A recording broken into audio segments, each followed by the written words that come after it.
Hello guys, welcome back to our magical realm. We're actually going to start things off by showing off what I've done in the background. So I don't think you've seen this yet. This is a little wheat farm that I've done because we're going to start bringing up sheep for a reason you'll see later in this video. And then I also did some interior work. We got a cauldron here, I moved that. We've got a nice cactus plant. Then if we look to our right, I started with a little nice carpet design. And then coming up here, you'll see a friend. How fast? There he is. So yeah, he's kind of does a loop, and then he disappears, and then he goes somewhere. I don't know where he goes, but he always pops up back here. There he is. So yeah, we can ride him, and then we also disappear. So yeah, this is gonna end up being the basement, which I'm gonna start with this. First, we have to dig out this area though.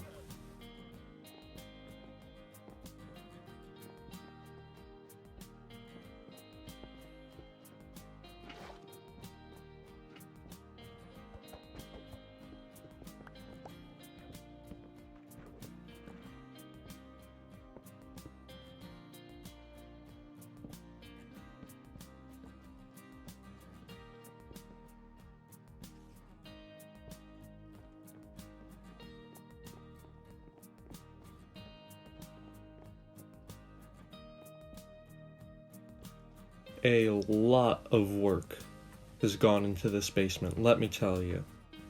Let's hop on the Dave train. Dave, please don't leave me. Thank you. Woo! Alright. So this is the main station. He drops down from the living room into the basement. He goes around this path and you can see him. There he goes. He's going back upstairs. I put this glass in so you can see his progress around the room.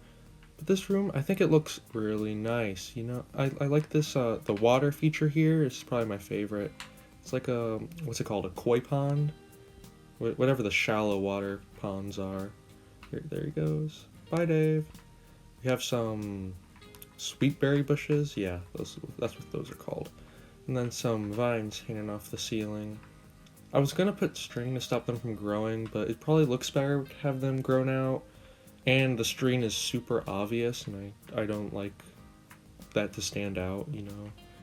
So now we need to figure out what's going to go in these different sections. I have a feeling this is just going to have to be another path because we don't want to just cut ourselves off right here. We need to have room to expand the base if we need it.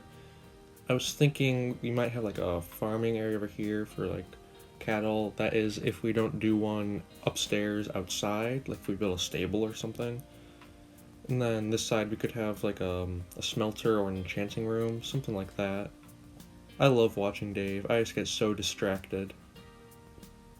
This is fun. I'm enjoying this.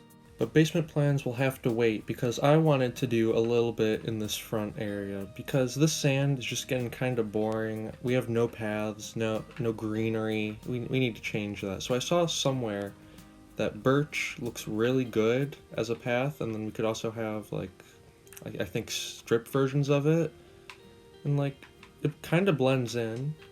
We could work with it. Let's see if there's anything better. Let's see how sandstone looks. This blends in a lot more.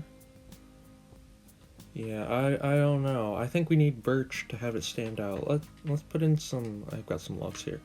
Let's mix in the logs with this. Yeah, I think that's a very good option. It's not bad. I don't think I want any borders on this, so I think we just leave it like this.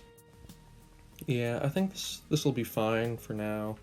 We're gonna have some room to branch off this way, because I'm gonna have more buildings off in this direction. Only a few, not too many. Probably stuff like this. I think this is good. You might want to curve that path a little more. We'll add some shape to it, but this general idea is gonna work for now.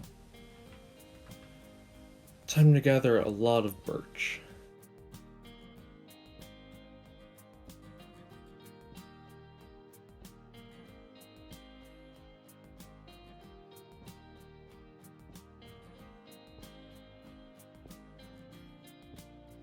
I think I love this path. I mean, look at it. Look how good it is. It actually gives a sense of direction to where my base is. Now, of course, the path really isn't complete yet because we still need lighting options because, you know, I don't really want the torches. And I think we're going to do something similar to what we did up in this section where we hid lighting under leaves. like this, so we're gonna have to add some of those in. You know what, let's do that now, why not?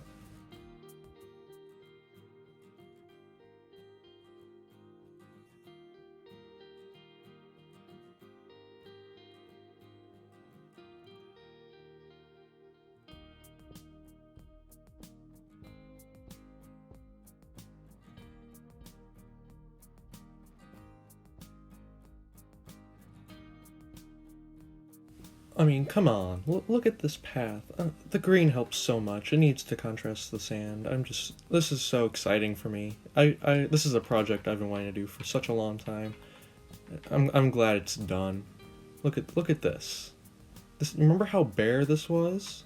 It was so empty, and now it's beautiful. It's because of me. Humility is my #1 trait. So yeah, I'm a pretty happy boy. I mean, look at this. We got this outside section done. We've got the Dave train, which takes us down to the basement. And this basement looks good. So I think it's time we take a look at a few games that have popped up. The first game was this Treasure Island. And I forget who it was made by. It says down here, I think. It's Drumming Pro. Alright. Now, we had some interesting times here. Now, let me tell you, this thing's kind of a scam, I'm not gonna lie. So, let's see. If you look down this hole, somewhere down there was where the first treasure was found, I think. Look how deep these holes are. You have to dig so far down to be able to get anything. And not only that, you have to buy for 1 spoon, and they're decently expensive. Like the red one, which is the biggest section, is 3. How expensive is the smallest section? The green zone is 7 diamonds. Can you believe that? That's crazy. And like this, it's not even that small of a section. It's pretty big. Now, I also got scammed in this, which makes me kind of upset. But you'll see that soon. Let's play the clip. If somebody donates 5 diamonds to me, we'll split the treasure. Yeah. Didn't find anything. I will reimburse you, Ben, for your diamonds. So Grant, I expect my diamonds back or else. Now for the second game, we actually need to head over to my testing world because I built kind of a big PvP map and I didn't know exactly how it was going to go. And it took me 2 days. Okay, we're here in the testing world now, and I'll just kind of walk you through exactly what's going on in this game. So this is kind of a takeover of Peter's PvP map that he did. There are different rules though, so it's not really a copy or anything. The rules were going to be put here. Basically, diamond armor, you fight it out, it's going to be great. So I'm just going to kind of walk around and explain my thought process. So these are cherry blossom trees, and I just kind of looked up on the internet how to build them. I found one, and then I just kind of copied and pasted it all around. I did have to rebuild it, since we don't really have a copy and paste, being a Pocket Edition player. So that's pretty sad. We come down here to the graveyard. I was going to try to build like a demon, or Death himself, but it just kind of looks bad. We'll have to figure out how to fix it, but I tried to put the scythe here so you could tell that he is a bringer of death or something like that. And then we've got some gravestones here, just something to fit the theme. Come back up, we've got some more cherry trees, and then we've got a nice big water feature with a little cliff hanging over it. So my thought here was, hey, people could stand up here and kind of scope things out, and if somebody tries to attack them, they can jump down, then they're safe.